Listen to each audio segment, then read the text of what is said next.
Hello, everybody. Welcome to week 4 of our class here at Rasmussen College, Comparative Politics, as we continue our examination of nations around the globe. This week we are looking at China and India, so this should be a very interesting week as we're examining what we refer to as two of the rising powers of the world.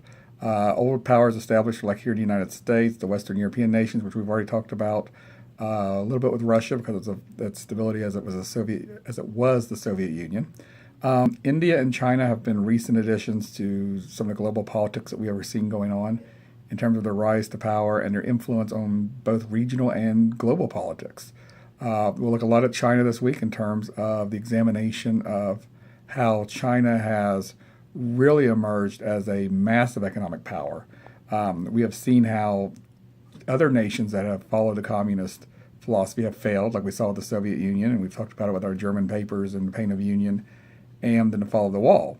So what's very interesting is China is a communist nation. They have just recently given their president unlimited terms, so he can run for president as long as he wants. There used to be a limitation on being the president of China, but they have done away with that in recent weeks. And of course, China is one of China's major trading partners is here in the United States. And what we've seen interesting over the past few weeks is President Trump slapping tariffs on China, and China's response of being 149% tariff on sorghum, which is grown in the American South.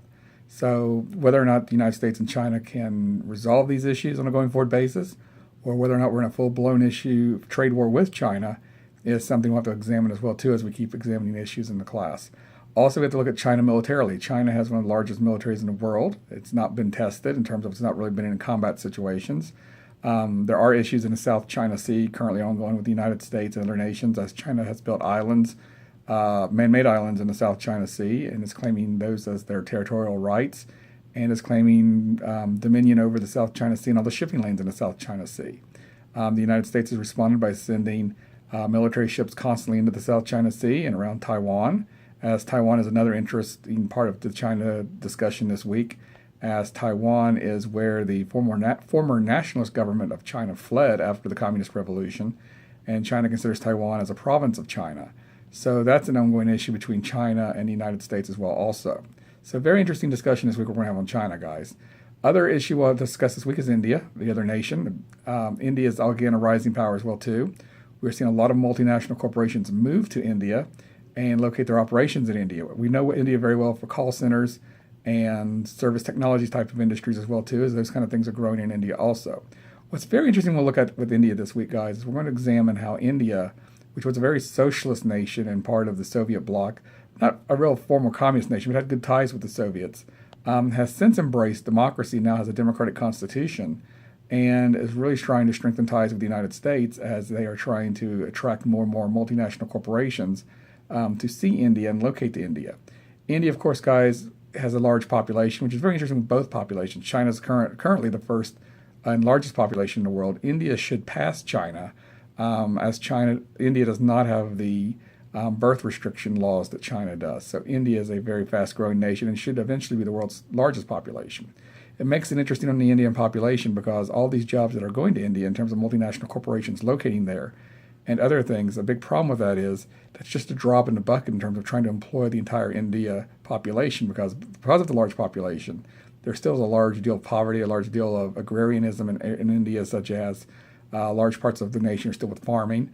And of course, India is in military power as well also, and they have issues with their neighbor Pakistan over issues like the territory of Kashmir, which both claim to be their own. And it's always interesting to see when tensions rise between India and Pakistan, how they're going to resolve or if they could possibly escalate. Back in the 1980s, it escalated to a point where both nations were even very close to a nuclear exchange. And President Reagan at the time sent over Secretary of State George Shultz to negotiate between the nations and to bring the tensions down. But it's always possible those tensions could rev up between the two. Because we'll look at religion and the issues in India. India is a predominantly Hindu nation, but its largest minority is the Muslim population, and Pakistan is a predominantly Muslim nation. So we'll look at India and the role religion plays in India, as well as the caste system and the way India used to be divided up into various social classes. So great two nations this week to look at, guys. Very interesting discussions, and I hope to see everybody on the discussion board and in class this coming Wednesday for seminar. Remember, guys, we have our discussion board this week, plus one paper as we are writing about India this week. So again, guys, I'm available if you need me by email or any of the other contact information, and hope you guys have a great week.